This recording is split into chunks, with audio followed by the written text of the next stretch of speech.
Hello everyone, welcome back to another video.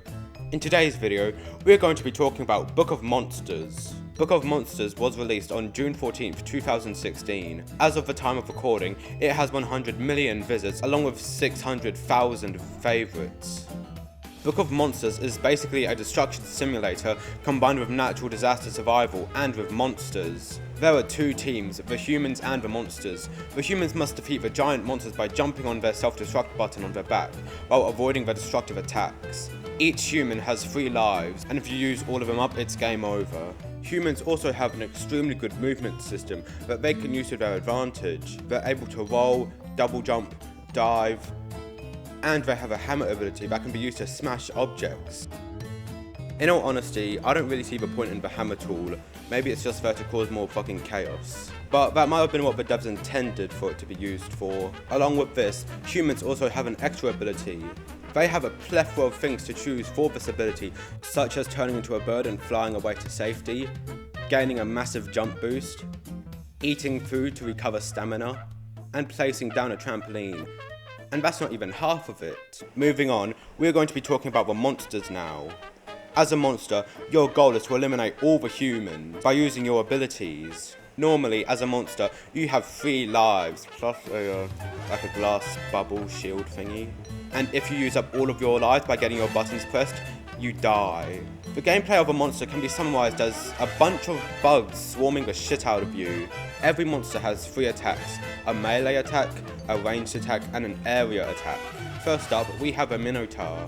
He is the first monster that players have when they join the game. His melee attack is smashing his fist into the ground. It has a cooldown of 1.4 seconds and requires 11 stamina to use. It has a large area of effect, but it only hits the ground. For his ranged ability, he will throw a carton of milk wherever the mouse is pointing at. When it hits something, it will splash milk and any humans caught in the blast will be dealt 1 heart damage.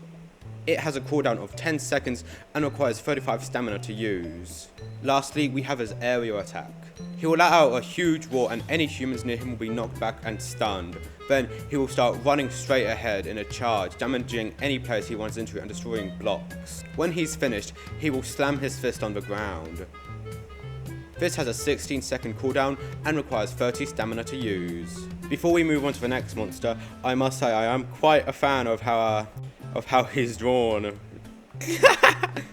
Next up, we have Llama-Bot.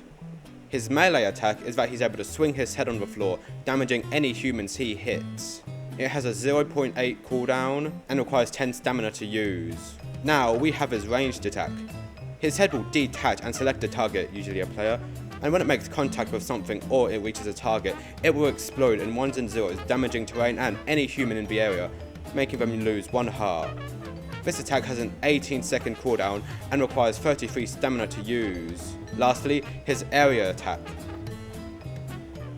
Llama-Bot will assemble his parts and his eyes will flash a rainbow colour. Then he will fly into the air, flip and smash into the ground with its head, then go back to its normal form. When he strikes the ground, it will make a shockwave around him and push any terrain if it's in the area. This attack has a 40-second cooldown and requires 38 stamina to use. Despite the name, he's actually a giraffe, but since people kept calling him a robotic llama, he went fucking insane and started killing a lot of people. See, llamas don't do this. Next up, we have Casa Loca, which means crazy house in Spanish. His melee attack, he will sit down and lick the ground, and any humans caught by his tongue will be dealt 1 heart of damage. This has a 0.8 cooldown and requires 11 stamina to use. For his ranged attack, he will shoot multiple furniture-like projectiles from his chimney wherever the mouse cursor is pointing at. Upon impact, the projectiles will disappear and make a small burst after 1 second. Any humans caught in the area of the projectile will be dealt 1 heart of damage. This ability has a 10-second cooldown and requires 25 stamina to use. Lastly, for his area attack, he will stay still and start to summon a tornado. After 3 seconds, humans will be pulled in that are in range, lifted up into the air and spun around, along with minions and terrain that are caught. After another 3 seconds, any humans that were spinning around in Casa Loca will be flown away and dealt 1 heart of damage. This has a 50-second cooldown and requires 70 stamina to use. Next up, we have Doodleboard. For his melee attack, he will draw a flammable line on the ground. Then, chalk flames will suddenly sprout from it and stay for around 2 seconds. Any human that gets hit with this fire will have a special fire effect on them. This attack has a 1.4 second cooldown and requires 15 stamina to use. Now we have his ranged attack. Doodlebob will erase his face and then draw a tunnel with tracks on it. Then a train will appear and go to where his mouse cursor was pointing at. If the train makes contact with something, it will explode, dealing 1 heart of damage. This attack has a 20 second cooldown and 35 stamina to use. Lastly, we have his area attack. When used, Doodlebob's button will fold in, turn his mouth upside down, and write the word die under its mouth. After it is done, its hand will go around its entire body, destroying terrain and dealing 1 heart of damage to any human near it. This has a 40 second cooldown and requires 35 stamina to use. Now we'll be talking about Kittens. For his melee attack, he will shoot his spouse out of his strings, dealing damage in AoE hitbox in front of him. With the capacity to destroy terrain, this attack has a 1.1 second cooldown and requires 18 stamina to use. For his ranged attack, he will produce a ball of yarn and hold it for a moment before throwing it either at the mouse cursor or the last place you tapped for mobile. It moves quickly, and when it makes contact, it destroys terrain and contacts to nearby humans. Any victims will be ragdolled. This has a 18 second cooldown and requires 35 stamina to use. And lastly, for its area attack, Kittens will rise into the air with a claw, and after 4 seconds suspended, the longest wind up of all area attacks. He will fall and destroy nearby terrain. Humans caught in the vicinity will also lose a heart, but this attack can be easily avoided by either leaving the AoE range or in a pinch.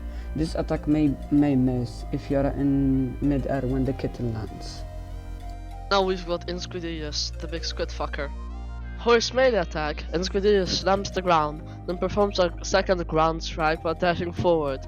Its cooldown is 1.05 seconds and costs 16 stamina. For his ranged attack, Insquidarius forms a block of ink and throws it towards the player's mouse cursor. As the ink block travels, it leaves behind puddles of ink until it collides with an object. Any humans who step into these puddles will have black splotches appear on the screen. It has a cooldown of 14 seconds and costs 30 stamina. And lastly, for his area attack, Insquidarius releases a burst of ink that temporarily blinds any human skull within it. This attack also creates ink puddles on the ground, which blinds humans who step in them. Blinded humans experience stuff like black splotches on the screen, reduced jump height, reduced roll speed, and reduced dive speed. Additionally, monsters can see inked humans as black dots through walls, has a cooldown of 14 seconds, and has a stamina cost of 40. Also, if you're playing as Insquidarius and someone is playing as Riptire, the Riptire will be able to light your ink on fire with fire breath. Pretty cool, huh? Second to last, we have Meltzer. His melee attack is him stomping on the ground, which sends a tiny column of ice cream out of the ground. Along with this, on your back is a little ice cream projectile that fires out every time you use your melee attack after it regenerates. This move has a 1.4 second cooldown and requires 17 stamina to use. For his ranged attack, he will shoot an ice cream out of a cannon that comes out of his head. It will land wherever the mouse cursor is pointing at. It has a 12 second cooldown and requires 29 stamina to use. Lastly, we have his area attack. During his area attack, he will summon an ice cream truck, then he will bend over and smash it, causing an explosion. Any humans caught in this explosion will be damaged and they'll be turned to ice, being heavily debuffed, being slower, not being able to jump as high. Alright, finally last monster. For last monster we have his Reptire. His melee attack is that he bites the ground and tail whips around him, damaging any player in front of him or behind him. His ranged attack is to breathe fire from his mouth. Wherever you are looking, the head will attack in that direction. And finally we have his area attack. When used, he will roll up into a ball and be able to drive around the map, being able to become extremely fast near the end of it. It almost lasts for 10 seconds and it can do a lot of damage to a lot of players in very quick succession. Also, Reptile is based on an armadillo lizard, and for those of you who don't know, this is what a normal armadillo looks like. And you know, they're pretty small, they're pretty tiny. You could hold one in your hand. But the question I have is, what the actual fuck did these race car drivers do to a poor little armadillo lizard? Because look how much they fucking changed him. There's no armadillo lizard anymore. Not to mention he's fucking huge now. And he's got a thirst for blood. Fuck did they do to him? What kind of race car drivers were these? Now, we'll be talking about some of the more miscellaneous things. If you die as a monster or a human mid-match, you will have 3 options. First is to just wait and scroll on your phone. Second is to jump off a lobby and turn into a meteor. As a meteor, you are able to sabotage players by crashing into them and ragdolling them, and you get some money if you hit a player. Your third option is to become a minion, basically a weaker, smaller, worse version of a regular monster. But you still have 3 lives. It can be fun since I don't think people use this feature a lot, so it's fun to pretend you're an NPC and then attack. Now, Book of Monsters was fun, obviously back in its prime, but why did so many people love it? There are several reasons. The game isn't pay to win, it doesn't shove game passes in your face. It was made with genuine love and passion in mind and not monetization, and it's easy to grind. Now, before we get into the last part of the video, I conducted an interview with a developer by the name of the Purple Chairman and a helper by the name of Levenfell. Both of their answers will be voiced by a friend of mine, Water. What was your personal experience like with Book of Monsters? Book of Monsters is the first actual game I helped develop. Before, I was just messing around in studio for fun, and Barcode suggested that I make a map. My first map ever made was Neon Metropolis. I even still have old dev images from it. The tree was replaced with a radio dish. I genuinely love this game with a passion due to its wackiness and interesting gameplay. What did you add/contribute to Book of Monsters? I added many maps and skins as I focused more on the art department for Bomb. I made maps such as Neon Metropolis, Backyard Follies, Library of Monsters, Glimmering Ruins, Sacred Hills, Trick or Treat Town, and Jolly Street.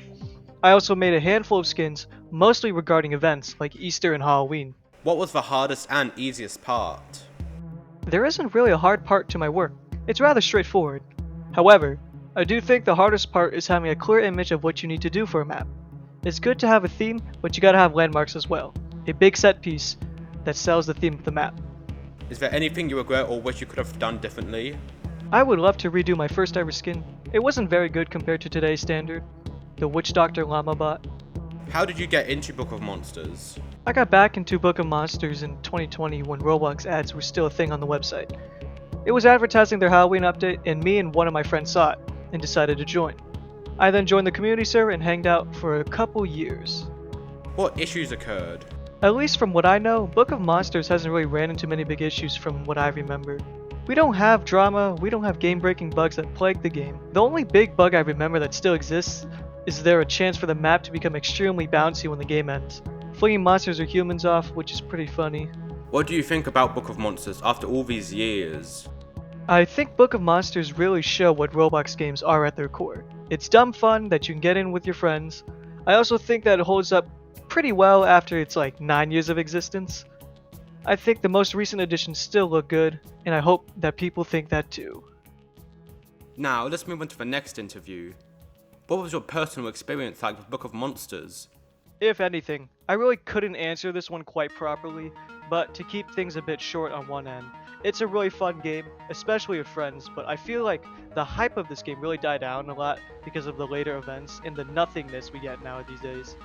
There's a bit of community engagement here and there, but I feel like it's not really good enough to add some coal to the furnace. I made a lot of friends during its pastime though, including Barcode and Skomix, so that's cool. What did you add/contribute to Book of Monsters? I am the father of my baby boy Meltzer, who is the 7th monster added to the game. He's not the only thing I've contributed. I'm also behind the majority, if not all, of the badge and Game Pass art, including event badges. I'm also a designer/modeler for some of the event costumes throughout the years, including some of my biased favorites: the Ballin Llama Bot, Betelgeuse Mittens, Iron Golem Meltzer, Greenhouse Casa Loco, and so much more. For the record, I did not contribute to any map, nor am I willing to. What was the hardest and easiest part? Skins and cool monster concepts have been my forte for quite a while, but in the process, I've slightly moved away from badge art, which is sort of making it harder for myself since I've been caught up on some stuff. I want to get back onto it someday, if development ever goes active again. Is there anything you regret or wish you could have done differently? Well, no, but actually, looking back at some of the past badge art, it gives me whiplash sometimes because I remember trying to give Meltzer lore through his costume completion badge art, something along those lines, and by golly, it's so outdated. There were plans to give Meltzer a game to call home, but nothing has really come to that fruition yet at Cosmic Workshop, unsurprisingly. how did you get into Book of Monsters? When I was young, one day, I think I saw that game on my front page back then when it costed just 25 Robux for early access. By chance, it was probably on my iPad. I didn't have that kind of money on me, so I moved on. Then I saw it again, and I finally played it once it was free. I felt like it had changed my life, even if the balancing seemed like horseshit, and even if the tutorial seemed crudely glued together. Yet with love and care, I grew a bit of an obsession with Nittens since it was one of the more recent monsters alongside the Squidius before Meltzer came along. One day, Meltzer got picked up, and it spiraled from there. What issues occurred? The development team, including myself, slowly turned away from Book of Monsters, and it became hard to bring ideas to the table, let alone communicate unless you tap them on the shoulder repeatedly. It's not because they didn't listen very well or because of some stupid petty drama, but because procrastination and work are a curse upon us all. Well, that brings us to the end of the video. I hope you enjoyed. Please make sure to like and subscribe. Thanks for watching.